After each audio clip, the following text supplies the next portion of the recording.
these really Gameplay. egregious, Big gameplay. performance, impactors. 300-400 Something big's millisecond coming soon, spikes guys. Going down to 1 or like 2 1 or 2 milliseconds, milliseconds.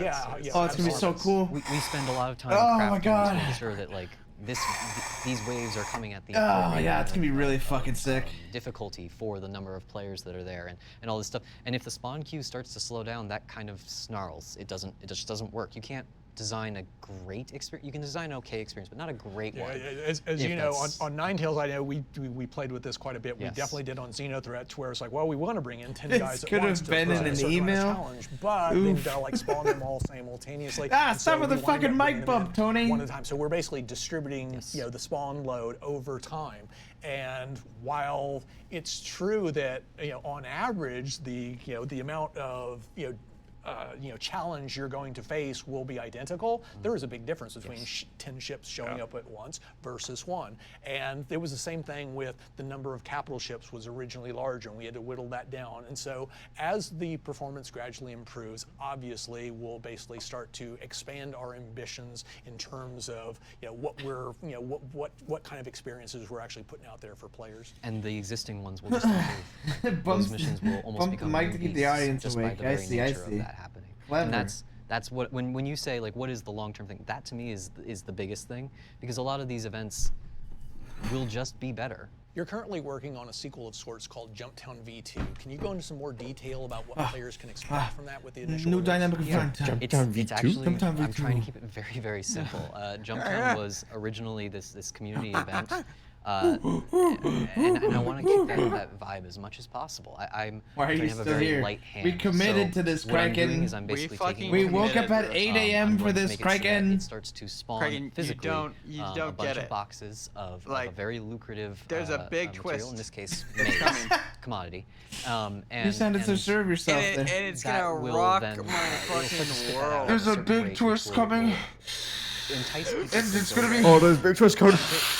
Oh, it's gonna be so good. It's gonna be. It's gonna be But so also, fucking cool, guys. The point Kraken, there get in is here. that is an area Kraken, that come will be on. very, very Come lucrative on. We need a for replacement short spot. period, which will Spud entice a lot of people died. to Spud Spud didn't died. make it. over it. When you've got a place know what, that is Kraken, you gotta finish popping what you out a start. box of maize for free that you can We just pick up committed, 8 a.m. every 30 seconds or so, We'd be here like, for 8 hours. that is dollar signs, 8 and hours. people will kill for that. And not only because it's fun, but also because it's worth Oh, it. look at this frankly. gameplay. This is so of, so Jumptown. essentially there is a location, there is a thing that spawns these boxes, and I'm going to turn it on, and that's about it. One of the things I didn't like about the original Jumptown was it was at a fixed location and it was always on, and it basically spit these things out at a Thanks certain for, outside of the fact thanks that for it the was a bug, 13 month but, one. yeah. So, but it was It was very static. Yes, that's exactly it. And in general, I hate static things because it's Tony always the same. hates So static. let's talk a little bit about Jumptown V2 is being designed as a dynamic event, does. and it's well, also fuck. I'm on a delay. Goddamn it. I thought extremely you timed configurable. that. So we're going to start with support Dude, I always for time Into the Drug things Labs, great for you. although that's really just a function of whether or not we could get environmental art I want to get off Tony Z's wild Longer term, ride. we will be able to activate this. Let me off, Tony. Wide variety of different I already know you want to make things more dynamic. It's pretty simple, and it can be worked at all these different places. Tony, blow something up, Sure, goddammit. but there's a lot of things like we put a lot of thought into recording additional Where did lines of Quanta dialogue go? to support different types of drugs or different types Hit of your mic commodities. again. We have some generic lines. Honestly, that Quanta demo was all the good stuff, because it was Anything. like We don't had want to drafts. be It was very visual and very the lead-in understandable, time but for also like getting that dialogue can you be could a little understand bit, why it wasn't quite damaging to do in yet and what it ads, needed, frankly. but like we want to be able to just it say should've during shown, a port, like, hey, you know good what'd be really progress cool? we made on If there was that, an like- underground facility that was pumping out data or Not metal discussion after or at a discussion. refinery, I'd rather have somebody and we want people to directly fight over that, talking and to we can me. just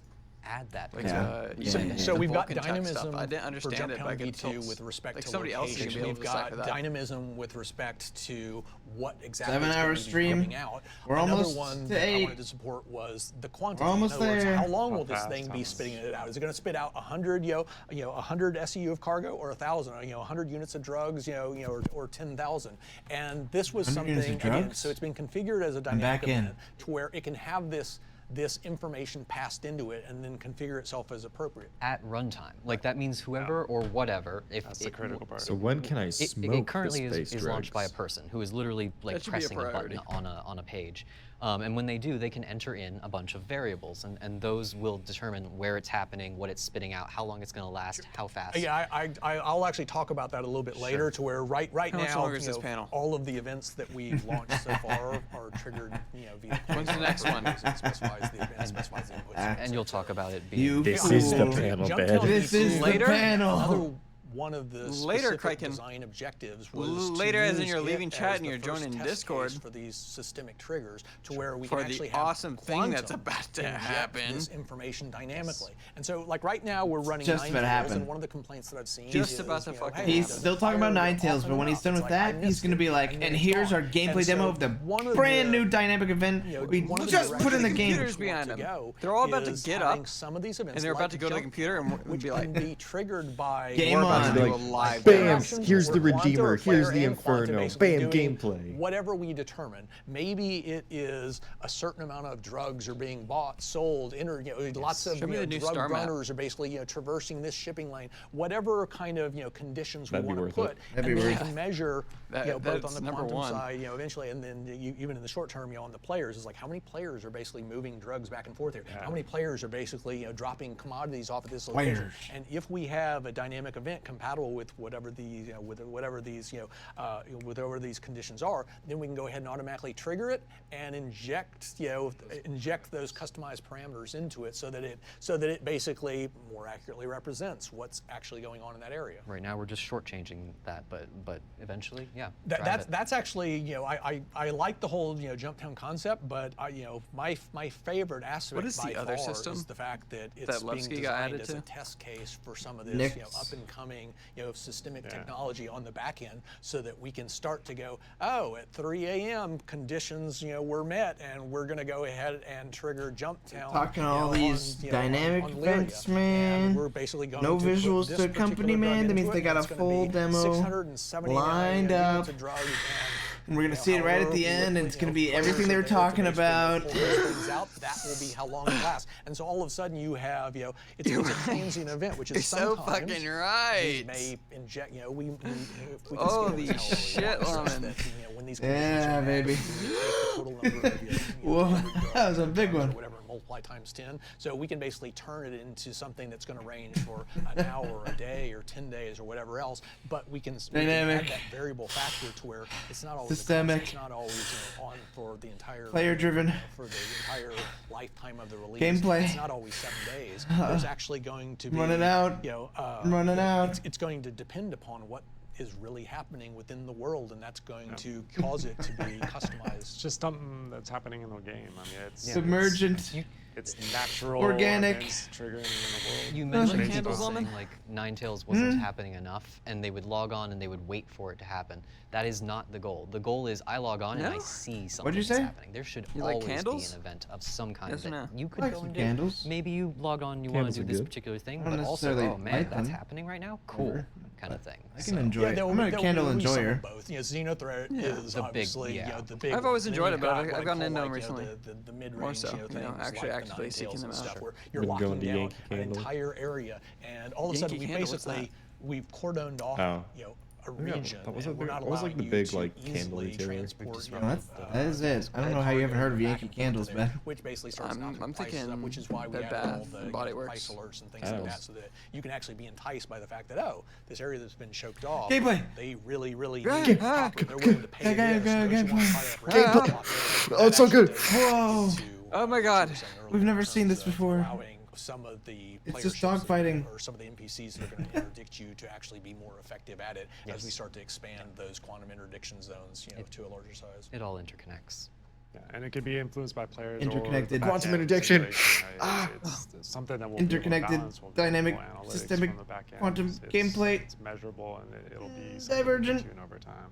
Another one on another point worth talking about on Jumptown for future directions forward is, and you and I have had this conversation. So a look at couple the of lighting times, here. This I is would their like studio, to actually right? Be able to have NPCs Yeah. basically fill in the other side. Like Oh, right yeah. now, They use hue bulbs one of for the their studio. inherent flaws in it is it's purely PvP, right? Which is I go there, what else I are you gonna do with basically control $300 that million? area, I get the loot for as long as it's pumping it out, and unless they're other pretty players energy come and try to efficient, too. basically kick you out of that area, Might make sense. it's a cakewalk. And what we would want to be able to simulate, obviously, is if players are not going there, would Quanta, over on the simulation side, would they be attracted to this value generator? Of course they would. Great. At what rate? And what rate's going to depend upon what it's spitting out, what the street Tony, tell me the one about the is, Quanta how again. far it is from civilization, and they therefore have to travel, etc. And so the point would be that we want to be able to, just as we were talking about earlier, we want to, with Ninetales, to where we were aligning,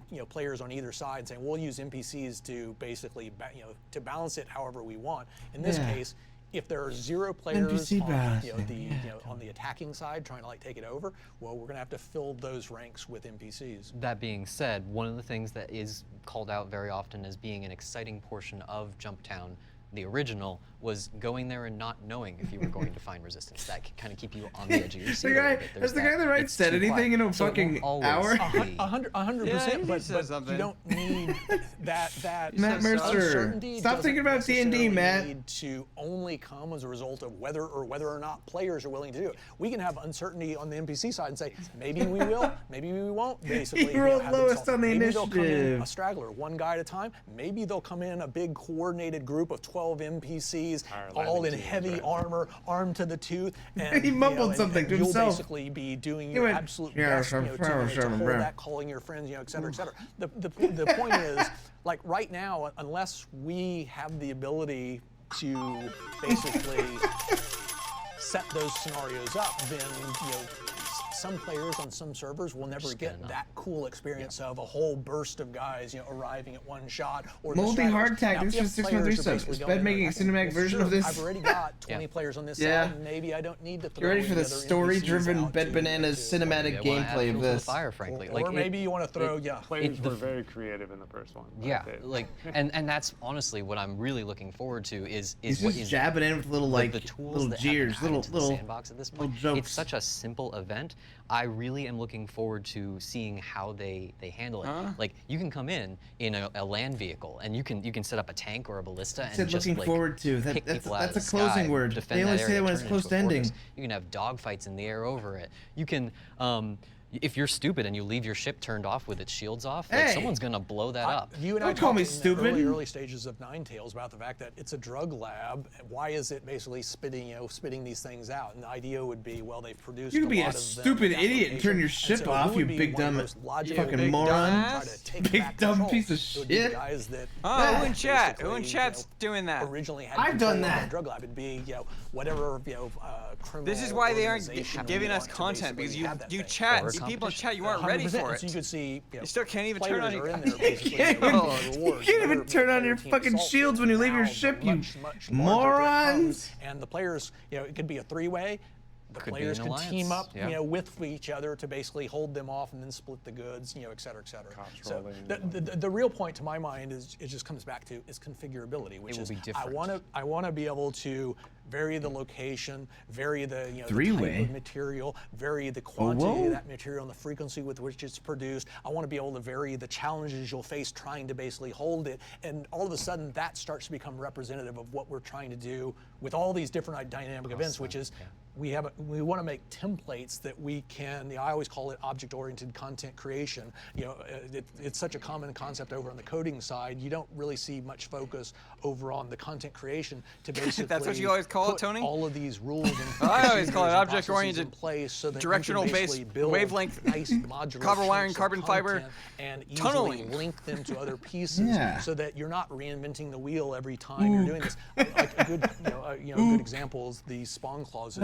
Over for some of the infiltrator missions that we'll be talking about. It's like that's absolutely going to play a factor in some of these future iterations of things, like whether it's 9. How is this still going on about dynamic events? Supporting on the derelicts. Some of those derelicts actually have Ninetales members on them that we can basically create 2 or 20. We can create them over time. We can basically change what their loadouts are. It's all one sentence. Tony don't stop unless he's stopped. That's why the other 2 are there. One of they each take turns trying to stop Tony. So yeah, looking forward to it. Ah! No, wait, why is it still Xenothreat? Xenothreat again. All right, let's bring Luke into the conversation now. What does it mean by infiltrator? We started though? working on the Xenothreat event around March of 2020, and it took about a year to get it out the door. Luke. We knew that it was going to be extremely Save difficult us. because we were missing so much of what we needed, including everything from the dynamic mission service that would drive the back-end logic to the capital ship AI, He's target talking to us now. prioritization for turrets, This is good. functional countermeasures, tons of dialogue, and countless other things. Part of the allure, though, was that in one shot, we'd have a great test case for a litany of important features, like battles far larger than anything we'd previously done, and a test bed for creating missions that supported a variety of different play styles. Look Like at that ship-to-ship freaking sardine. combat What is he and gonna get up to? So, Luke, from your perspective, what were some of the big lessons we learned from Xenothreat? Well, Xenothreat was our first attempt at a Hi, large-scale Luke. fleet battle, so we learned a lot. The biggest takeaway was that No, we needed no, to not develop our lessons. overly simplistic Lessons friendly fire learned. system, which was leading to players receiving unfair crime stats and being kicked from the mission. So in the Just- recent re-release, you can of cover this in a we made bug major fix, man. improvements to our friendly fire detection and tolerances, which drastically cut down on unfair crime CitizenCon stats is according about to the feedback the and future, analytics we not- received. What's great is this kind Come of on. change improves the whole game. I not get just the maybe event. this is the kind It of the paves future, way for but more large-scale Sorry, we space gave battles you in the future. Cribstat. I think My it's bad. also important to add That was really that annoying, another though. thing that became clear was that players wanted a counter mission involving PvP. So we've started planning with this in mind for subsequent releases. Luke, as the performance gradually improves over the next few quarters, what sort of things would you most like to change about Xenothreat? I think most people would expect my answer to be throw more AI at the player. But it might be that when performance improves, our AI becomes much deadlier, which could actually lead to us reducing their numbers. This balancing is always the most difficult True. part of mission creation. The AI True, the AI performance needs can to be fucking wildly work. different on our local Yeah. servers versus what it might be like on an overtaxed live server. And if a mission is too easy, it's not just a case of throwing more AI at it, as this will only compound the performance issues. it's true. We were happy with the balancing we achieved, but it wasn't quite what we hoped for. Once performance is improved, we hope to rebalance and deliver the experience we intended. Luke, we've invested a lot of engineering effort into our spawn closet tech, which allows us to precisely and intelligently push NPCs into and out of an area. The first major test of this tech will be the Infiltrator class of missions, which I wanted to provide much more Infiltrator class varied of and mission. challenging FPS situations than anything we've previously seen. To that end, we can now determine at runtime the type and number of NPCs we want to insert at a location, often at the behest of Quantum. We can also apply a litany of rules to the spawning, like how many can be active at once, how the spawn rate changes when an alarm has gone off, and whether a boss might be found wandering the area with his guards or only after they've all been dispatched. The mission template supports a wide variety of objectives, ranging from killing everyone at that location to only killing select individuals, to protecting NPCs from any harm, to hacking computers, to extracting designated materials. Can you go over some of these mission variations in more detail? Of course, Tony. The underground facilities were the locations we chose for our first implementation of spawn closets, so this is where players will find new missions, as well as some existing missions that have been vastly improved by the addition of spawn closets and non-combatants. One of the new missions sends players to kill a heavily armoured target who only shows himself once his crew have been Big wiped boss. out. Is this Another 3.15? involves the players searching a friendly Must be, facility right? for a number of boxes identified using information provided on their mobile lens. At any point during the mission, small enemy assaults can be triggered, and the thing I love about this one is that players can choose to avoid the fight and gamble on the facility's defenders being able to repel them. Gamba. And the last one I'd like to mention is, thanks to spawn closets, we now have our first FPS defend mission where players join. Oh, the friendly people in the AI white suits defending are the facility from friendly. They weren't multiple supposed to be waves of enemies. reacting. And the nice thing But about you're this defending one with is that in addition to the basic mission reward, players also receive bonuses for the AI who survive to the end. Some of the benefits from this mission template are coming from smarter use of existing tech, like more modular subsumption logic, and some of it stems from new features like the spawn closets. Luke, how has the design setup of the Infiltrator scenario varied from what you've done in the past? Well, spawn closets have had a dramatic effect on the types of missions we can build. Without them, we were unable to spawn AI mid-mission, as we couldn't risk them spawning out of thin air without warning, as that's really unfair on players.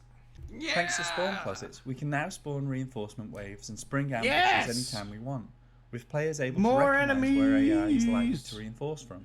They come from Not the only does this closet. allow us to build brand new mission types, it allows us to spawn manageable amounts of AI and only reinforce when some of those are dead, to better balance the difficulty of the encounter. And you mentioned we're building our logic in a modular fashion, And the Eliminate Boss mission is a great example of that, because we've essentially taken the Eliminate All and Eliminate Specific objectives and combined them to create a new experience where players must draw their target out of hiding by first killing all of his crew. Luke, another mission template we're currently working on is called Rescue Transport, and it revolves around getting NPCs to a specified location. One of the variations allows the NPC to request personal transport via a service beacon, just like a player, to a designated location. Other variations involve adding assorted complications to getting the NPCs on board your ship, like having to first outsmart or outfight their captors, unlocking their prison door to release them, safely escorting them back to your ship for transport to the desired drop site. Longer term, we're going to add support in this mission template for a lot of other combinations, like having to drag unconscious characters onto your ship and back to a hospital, and trying to lead NPCs through a burning ship. Luke, where do we stand with the current implementation of this, and what remains to be done before we can push it out the door? Well, Tony, we're at the point where we have a working prototype. This is like a JI can be asked to pre-recorded response to aboard your ship. Something that was already pre-recorded. Even with this rudimentary setup, we've been able to flesh out the mission flow to a very detailed as long as he degree, gets the info. and have made a lot of headway into planning the dialogue requirements. We've gone some effort to make sure that the mission is more than a delivery mission where the box has legs, so the client has patience that can wear thin. Wait, what was that? With your tip and rating being sit down on the air, or did he sit on the seat? We'll also be developing AI behaviors Taxi to deal with missions. what happens should the Taxi player decide mission. to kidnap them. Yeah. The rescue mission module has been designed in such a way that it can work in conjunction with others like Infiltrator, meaning that we can easily inject some obstacles in your way, like a base full of captors. These missions will drive the development of AI following, so once complete, we'll be able to leverage that throughout the rest of the game. Quantum update. Quantum. I want to pivot now and give an update on some of the systemic functionality that I detailed last spring. I said that we were soon going to add quantum control in a few select bits of the universe, and that we were going to be very measured in the rollout. We remain on track to activate these changes with 3.16 at the end of the year, and this initial release will allow Quantum to dictate 3 encounter frequencies, the prices of 3 commodities, and everything related to combat assist service beacons. As the simulation is refined and more of the linkage to the game is completed, we will expand the scope of these early tests and enable Quantum to play an ever larger role in shaping the universe. So let's go over how the gameplay experience is set to change. Yes, probability volumes. Yes. Probability volumes dictate how the likelihood of an encounter type varies within that region, and historically that information has always been static. Dynamic events, introduced in early 2021, allow that data to be changed by mission logic, but still don't support systemic modulation. You can see the frequency curve for pirate activity in red on the screen here, and the long and short of it is that no matter how many pirates you, your friends, or the entire community kill, the likelihood of encountering a pirate at this spot right here would always be about 5% per minute, and farther out, right about there, the odds would drop to 2%. Now, let's see what happens when we activate Quantum and it starts to provide real-time guidance to the probability volume service that controls this information and distributes it to the game servers. Activate Quantum. As is often the case with such demonstrations, the simulation is running at an exaggerated rate of speed so that I can easily illustrate some key points. The first thing you'll notice is that the fixed pirate curve just flatlined because Quantum says there aren't currently any pirates in this area. There are some valuable materials on the surface of Cellin, though, and that's starting to attract some quantum miners represented in green. Yes, the miners are coming. The distribution of the miners determines the shape of the green curve, and the quantity determines the amplitude. With the value of the ore available on Cellin sky high and no threat in sight, the number of miners continues to increase, and you can see the encounter curve changing. Look at all the green boys. Yeah! Pirates are drawn to green high boys concentrations unite. of wealth with minimal security. Eat the minerals. They're starting to swarm into the area, and as they do, you can see the red pirate curve adjusting. Pirates are represented here. in blue, is drawn to conflict, and is thus often a lagging indicator of criminal activity. Police. So at this point, there are several here to distinct save things us. happening. The number of miners in the area is still increasing, but the rate of increase has slowed dramatically as they start to weigh the increased risk of piracy. The number of pirates is still increasing because there's still sufficient value in the area to attract them and not yet sufficient security to dissuade them. The number of security forces continues to rise because the pirate problem is raging out of control, and thus security pay in this area has gone through the roof. This trend continues for a while until finally the risk of piracy gets too high and the quantity of miners starts to drop. The pirates are doing their own independent mental calculus and still see sufficient value in the area, even once the miners start to fall off, to continue increasing their numbers, but that simply speeds up the rate of decline in the miners, while at the same time, I think he's the just threat doing from a security recap. Those who continues to haven't grow. seen it, this tech is So awesome. eventually, the number of pirates in the area begins to fall off as well. As the threat of piracy begins to subside, the impact gradually ripples through the economy, lowering the rate of pay and demand for security services. The quantity of security forces streaming into the area eventually peaks too then and begins to decline. If you watch the curves, you'll see a rhythmic action to it all, with miners looking for high-value ore in safe areas, pirates searching for unprotected wealth, and security chasing conflict. 3 different but very interdependent calculations. The system is always searching for equilibrium, and just as in a real economy, sometimes overshoots a bit in one direction or the other, which ultimately equates to opportunity. They didn't for the talk about thinking quantum player. in the first 6 hours. I mean, 7.5 hours. That's not till now. NPC combat assist service beacons have historically been generated via probability volume data, and were thus every bit as static as the encounter frequencies that I just shivering covered. right now. Servicing beacons? The odds of a request for combat assistance at a given location didn't vary based upon what was happening in that area at that time, and no amount of The old concerted missions community used to effort just to spawn stamp in out what was putting randomly, those NPCs is what in they're danger had saying. any chance of succeeding. But now, it's one illustrate of those what's green changed, let's dots jump back to is quantum. actually asking for help. The miners are back in force, but there aren't yet any pirates, and thus there aren't any requests for combat It's assistance. the goddamn Matrix. Just as previously occurred, though, the pirates are going to slowly sniff out this opportunity and begin gravitating to this Like location. fleas, man. As their numbers increase, so will the odds of We conflict have to be with the miner, pirates, and thus right? the Like- likelihood of a combat assist service beacon. I hate the diminishing. idea of us being one of those fucking green You can see a few fleas. contracts now represented by the green icons. Quantum is dictating how many beacons should be present in this area and the Green exact fleas is details, spot such as with how his much alpha Orion. UEC is being Yeah. offered. But the data is actually maintained by the And then service we beacon rob them. service that interfaces to the game servers and exposes these contracts to players. So every contract that you're seeing pop up, which is a direct result of the amount of conflict UI happening is within actually Quantum, really fucking- can be seen and accepted by someone within Actually the seen the actual missions game. like that? Security has started to show up, but isn't yet a major force, and the risk of piracy has gotten so great that some of the miners have decided to exit. The frequency of combat assist beacons is a function of both the quantity of miners and pirates, and clamped by the minimum of either. So, as the miners depart, the number of outstanding beacons drops. The blue is on Security the has way, now reached boys. the point where it's really starting to deter the pirates, and the reduced number of miners is just adding fuel to the fire. So now the number of pirates starts to fall off pretty dramatically, which also impacts the total number of active beacons and instantiation frequency. Player actions are fed back into Quantum, such that if a lot of beacons are accepted and the NPC is successfully defended in the game, the security risk as perceived by the pirates in Quantum will increase, thus affecting their sense of whether the risk justifies the reward. This means that not only will the system ebb and flow of its own accord, but your actions within the game will directly impact the simulation and thus the overall state of the universe. There's one other important thing that I want to mention here, and that's the value of the additional context that Quantum is providing. We now know exactly who issued the request for combat assistance and even the likelihood that multiple ships might be involved. All of this information can be packaged up and associated with the beacon so that when and if a player accepts the contract, the instantiated mission can be customized to better reflect what Quantum says you should be seeing. You get that? Huh? You get that one, chat? The shop service has always had the ability to modulate the price of commodities based on things like the amount That of one's inventory going on on the hand quiz. and its The rate rest of it, change. But not we so haven't really much. exploited that Yeah, feature the for some of the hour and a basics half like leading fuel up and to that? HPMC, which is the material required to effect repairs on a ship. One of the reasons for this is that it's one thing to have tradable commodities fluctuate in value according to some algorithmic logic that doesn't Bringing the consider Pyro demo, anything that was beyond the actually fucking confines of sick. That was the particular best shop. gameplay part. But it's quite another when those materials are critical to playing the game. Now that we can properly gauge demand based upon factors external to the shop, though, even if the simulation logic still needs a lot of work, we're going to flip the switch and let the prices of fuel and repair materials start to undulate. So let's bring Quantum up again. The Tram and Myers mining outpost on Cellin has been selected so that we can see its real-time prices for plasma fuel, quantum fuel, and HPMC. What does undulate mean? Keep an eye on these prices What does as that the mean? Quanta arrive on like- scene. Give me a read on that. A few of the Undulate is miners are like- from distant locales think and of will like be a looking to top heartbeat off their or quantum someone fuel breathing tanks, and that up and increased down. consumption is causing prices to trickle up just a bit. Mover goes Plasma to fuel is move jumping up and quite a down bit more, motion. though, because it's in Yeah. constant demand due to the fact that the miners routinely have to traverse the surface of the moon looking for valuable deposits of ore to extract. The price of HPMC hasn't budged because there hasn't been any conflict in the area, but that's about to change.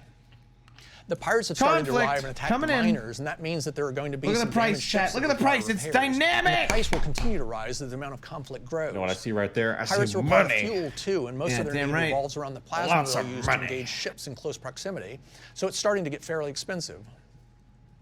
Security forces have now started arriving in force, which means even more conflict in the area. Buy.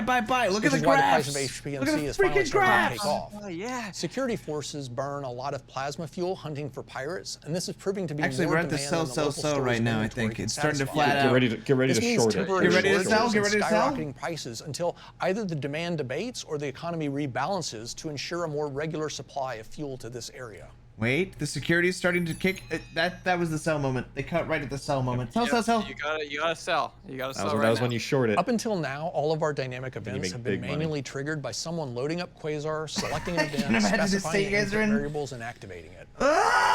This works fine for major events that are intended to run for a long period of time, but it's problematic when the event has to run multiple times per day or only when specific This is one of the better parts of it so far. Not even kidding. Based upon the current state of the universe. The best part was the first segment. The first solution to panel they this did problem was is systemic great. triggers, which are small analytical And the second one programs was that let like us specify pretty what good. sort of conditions And then it within went quantum down warrant the creation of a downhill. dynamic event, and Now it's allow starting that to rise event's back inputs up to be again. mapped to all sorts of simulation state. I'm going to bring quantum up one last time and highlight the location of the 3 drug labs within the Stanton system. Drug labs. Raven's Roost is on Microtech's moon Calliope. Jumptown is on Crusader's moon Yella. And Paradise Cove is on ArcCorp's moon Lyria. For this test, I've removed all commodities except for drugs, and thus any green quanta you see moving around are focused on moving these illicit narcotics. A systemic trigger has been set up that monitors the total drugs purchased at any of the drug labs, which you can see in the graphs below the star map. So, if the total amount of drugs purchased at one of these locations over a period of time exceeds the specified threshold, it will trigger the Jumptown V2 dynamic event. The location and quantity of drugs sold would be passed to the event as inputs, which the mission logic might use for any manner of things, such as temporarily overriding the shopping data at that site for the duration of the event. The shop service that communicates with the game servers is linked to Quantum, and thus all player transactions in the game are filtered back into the simulation, and their purchases are therefore just as relevant to the totals as those initiated by Quanta. All of the drug labs are seeing a bit of action, and Paradise Cove looked like it might be the first to breach the threshold. Some red pirates have started moving into that area now, though. Oh yeah, and the there's green an event freighters called have started to Pyromania flee. in the list. It looks There's like they Ninetales, decided to focus Xenothreat, on Raven's Roost, Jumptown, and you can tell by Infiltrator, the which is the constant new one they level of mentioned. elevated is purchases Pyromania. that they're probably going to trip the trigger pretty soon. There, that's it. The conditions for the systemic trigger have been met.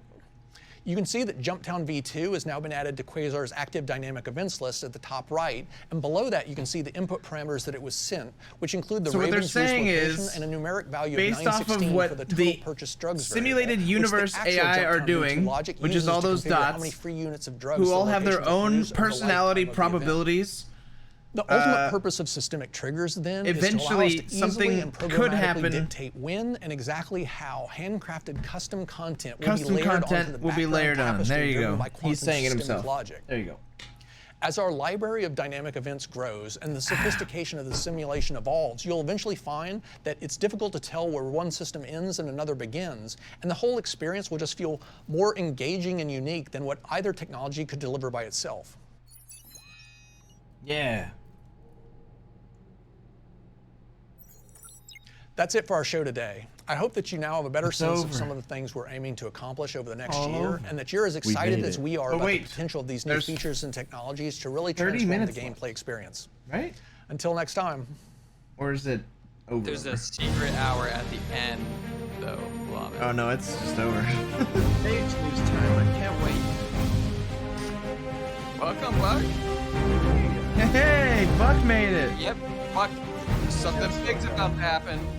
Yo, special thanks to Morphologists. Huge. Here comes Jared. That's it. We're done. That's it. We're done. That's the whole show. And now it's gonna be the Another CitizenCon in the game bag. play. This one's a little different than others, but still our He's chance fucking with to you. He's come fucking together with you. Don't safely listen to him. and He fucked with us. celebrate our Remember when he shared said he was gonna efforts drop and the 315 patch to making on his Star word? Citizen everything Yeah, right. we all want it to be. He was messing with us then. He's So what did we learn this year? Messing with us. No. You thought I was gonna do it, but I gotta bust those bingo cards, right?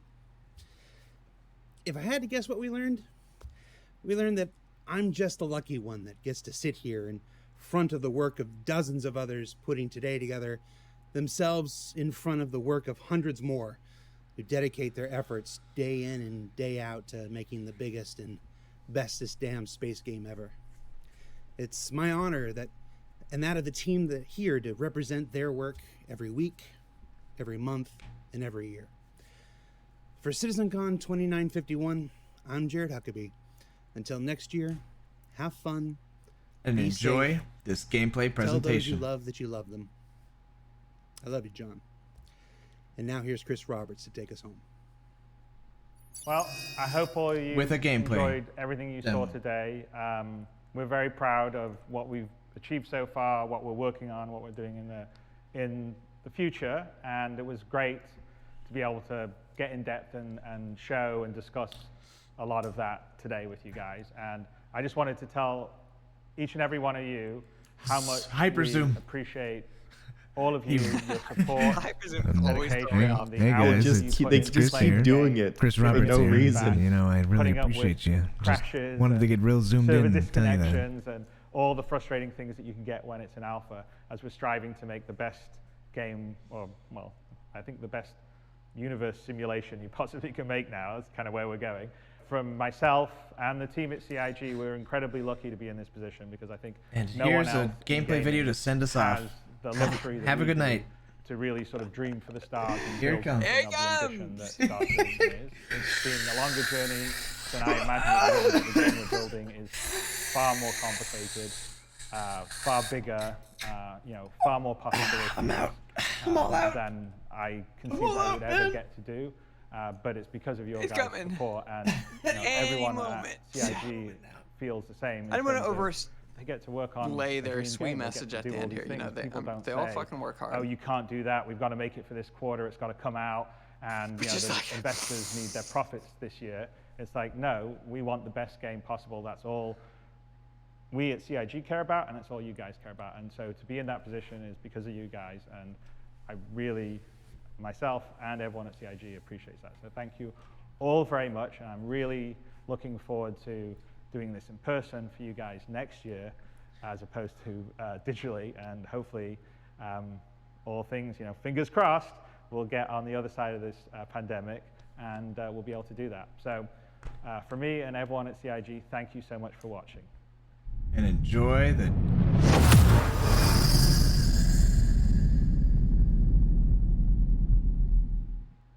Here it comes.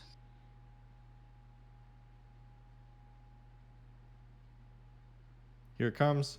Here it is. It's happening. Here it comes. Wait. Don't worry. This is just a test. They're just testing us. My internet's down. I can't connect to the stream, guys. Guys, something's wrong. Something's happened. I need more. It can't be over.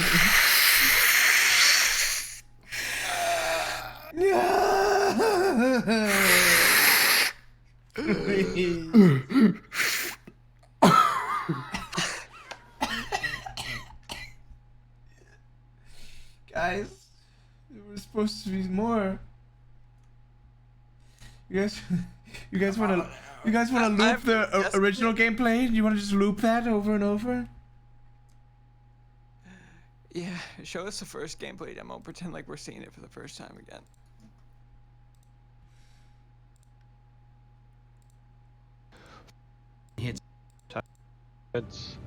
And it's great seeing the turrets will. So it really guys, look, makes the players think look, about how there they it want is. It's here. Approach the problem, and then get them flying into also the planet. encourages them to look around and see if rain beneath you, planet, and show off what we see a little bit more of the habitation deck, and then make our way to the new ship. So this would be a social area that you can eat and eat and basically not plan gonna your be next a mission. gameplay demo. You just gotta wait till the second stream, And then baby. From here, we'll go to the cockpit. New ship? Yeah, guys, it's the 400i. Brand new. So here we're over Pyro 3. Wow. We've come here for a mission to acquire an artifact. And you'll be making your way down to a trading post. So wanted to just give you a quick overview and then start talking about the planet. Just like I remember. I mean, yeah, Pyro this is 3 so cool. Is just a terrestrial planet. It has a very thin, breathable Honestly, atmosphere. one more demo like but it's this still and it would have pretty been enough. But inhospitable, I very understand if they cold. don't want to develop demos like As this. you can see, some of there's lightning strikes in the Because clouds. they did the sandworm thing and it just never ended up making it into the game. Very pretty looking. So this is the first time we're actually The first seeing half of the info clouds was above cool, but a terrestrial planet. You know, we went through quite a few iterations of Vulkan stuff I forms. couldn't understand. What we ultimately ended upon was The something dynamic that felt event quite, quantum felt redundant. Yeah, quite it felt dramatic. super played out. if you paid Still attention to the believable in videos terms beforehand. of how the wind would have shaped them. The sound I totally tuned out, which is hilarious. But yeah, like 'cause sound. it's showcasing a lot of the more recent tech that came online. The sound is also, more what like, we're seeing here is like it's cool some for them kind of because it's distant easier to thunder develop. strikes. It's not like anything. And what this is, it's kind of like a prelude to, you know, future weather features that will be coming on board, you know, and how this will tie into, you know, storms and ship handling, you know, due to the turbulence. And it's great seeing the, you know, the rain hit the canopy glass here, you know, when you go through these cloud banks. Also, as part of the process of shaping, one of the things we really wanted to do is create these kind of like these pockets in between the clouds. So you're in these cavities. Cloud as you're sandwich, flying he's gonna through, say you it. get a glimpse of the terrain beneath you. But you know, it feels really quite exhilarating. In the cloud to fly through. Also, as well, like it's showcasing a lot of the more recent tech coming on board as well. So, you know, it's a lot of optimizations been going on. So it's way more performant than previously it Pyro was. 3 or something. Also, like the level of artifacting that we're seeing here is substantially reduced, certainly on higher spec machines. It also gives you a great sense of parallax when you fly through these cloud sandwiches. A cloud sandwich? Yes. That's what it feels like. It feels like you're the meat or the cheese of a cloud sandwich. We're all just the meat or cheese of our own cloud sandwich. Another really big feature that was important for me was, you know, terrain shadowing and terrain occlusion from the clouds. So you're actually seeing, you know, these just meat and large cheese, areas boys. of occlusion cast onto the terrain. So it just adds that depth. It is very just beautiful. adds that believability to probably my what favorite. we're seeing in a frame. I like that when you bioluminescent see planet, like these planet like as dark well. overcast clouds and I like the one hovering they showed above the the concept art mountains. where it's lighting It finally spiky completes rocks. That might be the my frame, favorite. especially when you If it see ends these up looking distant like that, rumbles of This is my favorite. thunder in the distance. So James Cameron, who's doing the run through, yes, that is his name. James Cameron? He will be taking us down to the outpost. Avatar. The goal for us is to I can't believe basically the make 50 of avatars these, whether running they're the inhabited gameplay. or derelicts or even basically inhabited by a farmer or inhabited by a gang. So no, we're not going to play PTU. the goal We'll is play to it on have live these releases. act as different factions, and so that you can develop different rep associated with them, and you can start seeing how big these outposts stretch to with the comms tower that's behind us, and then even some of the AA turrets that you'll actually see up close and personal. We're here. We're home again. We're home.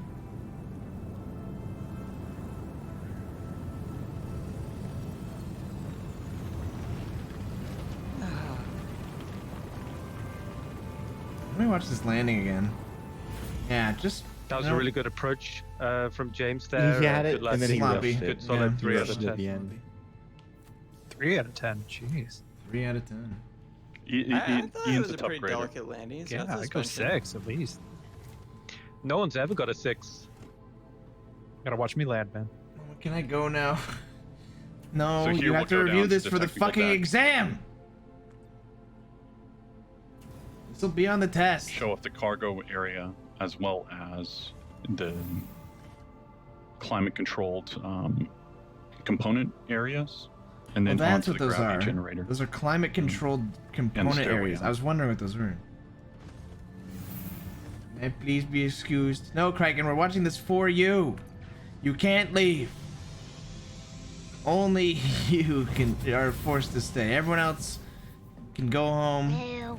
But you were late for the lecture.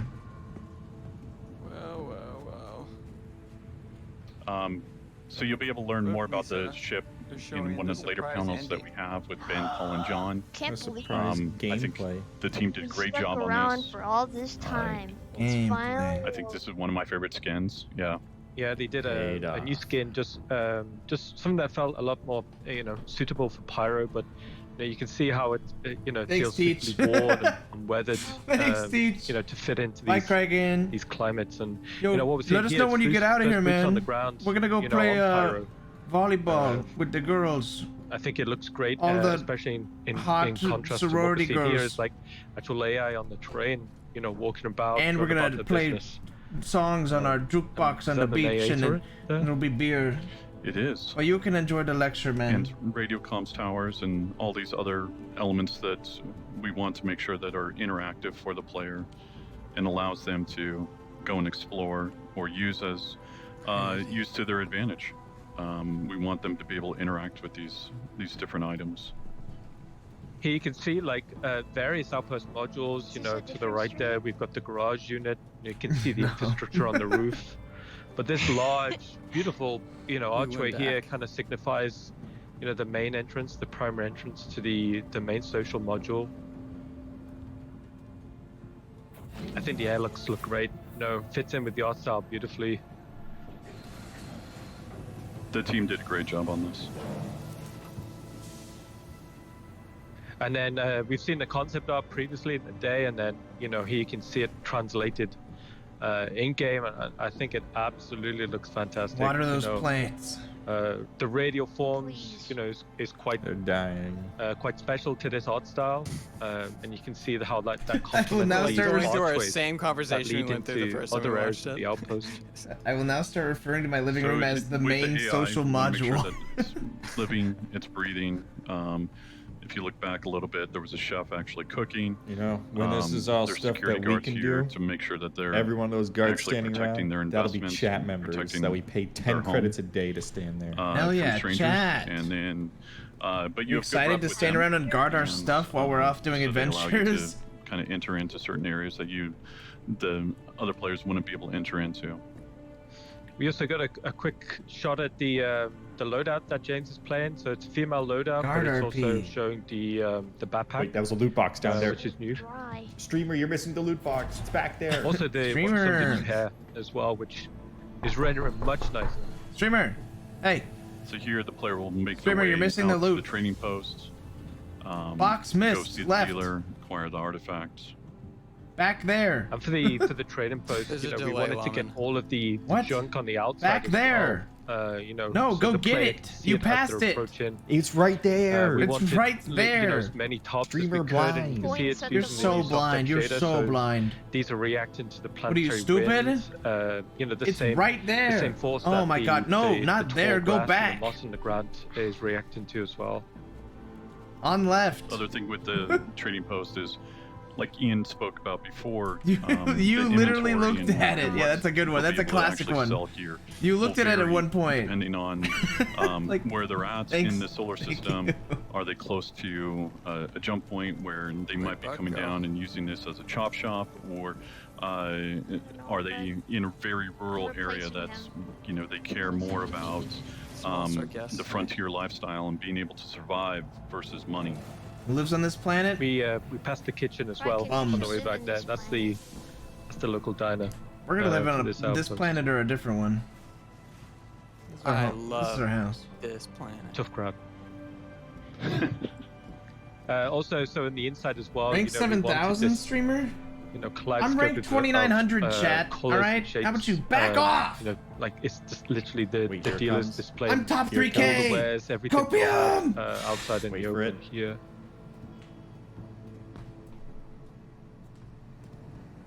Well, Baseball bat. take a look. I'm sure I have what you want, and if not, I'll have something just as good. Didn't see you there. Whoa, didn't see you Very there. good choice. Very good. So after 5 million credits crap, of the artifact disposable is income, we get 15 our first million? look at the How do they not bring this artifact Hadesian back for some artifact, grand which is finale of obviously putting going to in be some what hidden is temple, huh? sort of a super I like how rare. this $50 million How did it never come just back? sitting down thing there. that you'll It's not hopefully locked be up. able It's to just sitting start finding there in the on a galaxy. shelf. Yeah, it is just like on the bottom shelf of Which is fucking sort of, if you're one of the familiar with racks. the lore of Hades, was an old civilization that destroyed itself. So somehow this trader has gotten their hands on.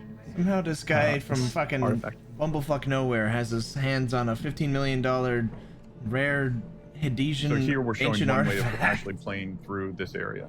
It really depends on your standings within Alright. the gang and I'm not gonna how watch they all want to deal the with you. replays of that. And Basically, they go on to replay that mission in different ways. They play one where they walk in and just shoot the shop owner in the face, and then run out with the artifact. And then they play another one where they come in at night and sneak in and kill a bunch of the guards, and then like steal the artifact from a safe in the back room.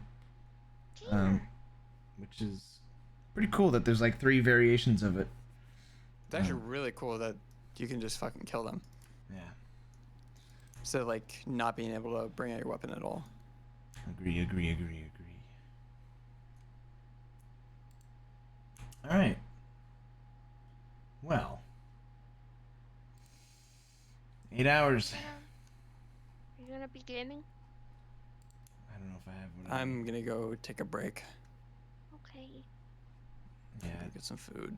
I'm gonna sleep, I think. I need to get more copium. Yeah, I'm out. I'm gonna get some refills going. Yeah.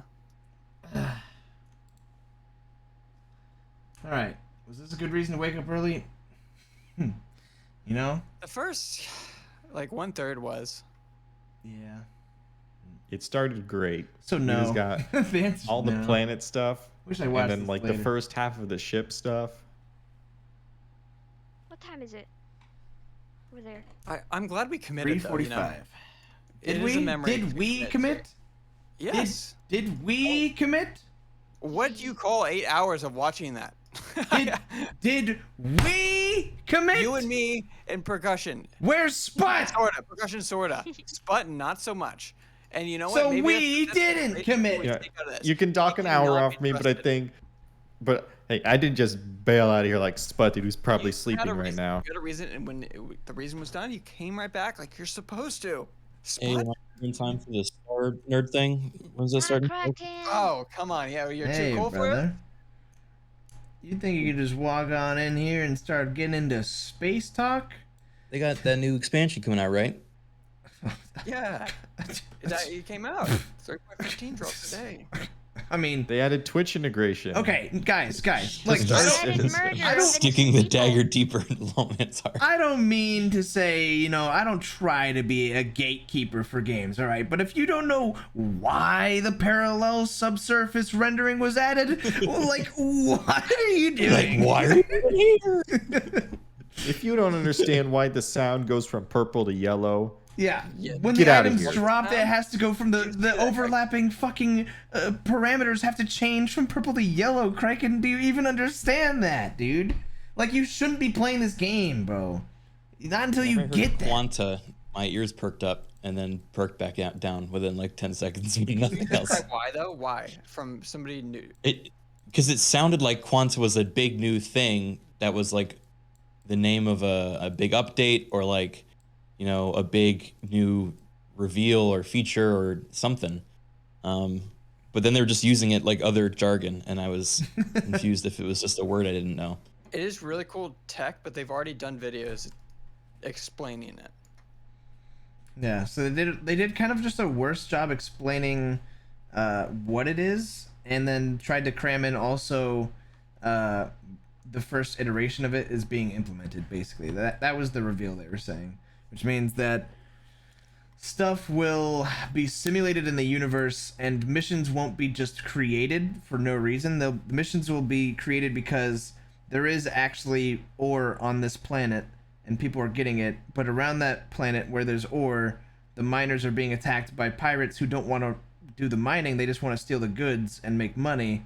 And then because there's pirates attacking the miners making money, then the security has to come in and protect the miners.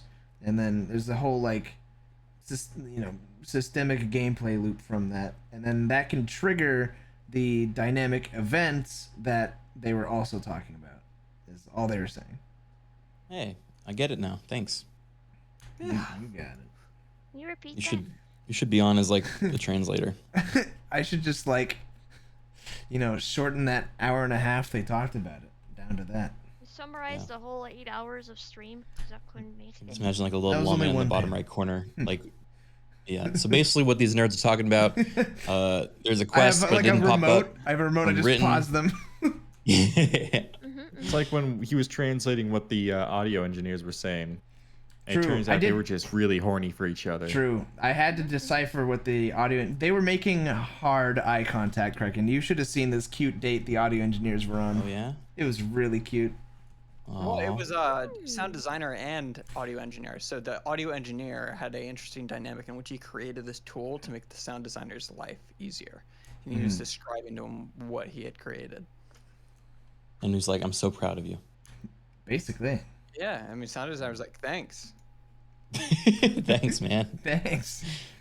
But he looked him in the eyes and he put his hands on the table, and it you know that he was hoping that the tool designer would put his hand on his hand and like they would interlock their fingies and like keep looking each other's eyes as they talked. But they were a little scared, I think, and that's why they started using technical jargon to mask their feelings, and I had to translate to express themselves in just words that don't exist. I mean, it's like things when got a two little bit gamers try to binding. express love to each other, they say pog. It got a little spicy Say when they talked about complete binding, pog. and they were like, we need dynamic culling and binding on our audio budgets, and then they looked at each other and they I winked. wasn't getting that vibe, but Lawman was like having a psychedelic experience. Like he was seeing something I wasn't. Good for them. I wish the best. It was for there. Chat saw it too, right? Chat, don't lie. You saw that. I saw plenty of people that were like, this is true and real. Sure, man. See, there they all are. Shermans. I got a couple Shermans. That's pretty good. All right. Well. Wish them a good anyways. marriage. Good job today. Thank you. Wish we didn't do it. That's It would all have I been was. a lot better if it was this video so we could skip through the boring parts, I feel like. Yeah. But I truly do appreciate the immensity of the fact that we watched 8 hours of that. Yeah. I mean, It felt more like a challenge, like Yeah. a Kinda did. 10-hour same video challenge than anything else. Like Lawman was like, "There's no way we're waking up at 8 a.m." And I was like, "Yeah, we are." Because I told my chat the night before, I was like, all right, I want to go to bed, see you guys tomorrow. I'll probably just rewatch the conference like in the afternoon because I don't want to wake up at 8 a.m. And then as I'm like, wrapping up for the day, I check the group chat and they're like, when are we watching this? And they're like, oh, we should be there right at 8 a.m. What do you think, Lawman? I'm like, no, I'm not going to wake up for that. You didn't even realize But it was then- starting that early. You thought it was going much later. I did not know it was starting that early, but I knew it was going to start earlier than I'd be there, and I would just, watch it later. But gonna start at then you 3 guys and then it's gonna be like posted an hour left. the Lord of the Rings gifts, and I was like, Such a good catch. it was powerful. You got suckered hard.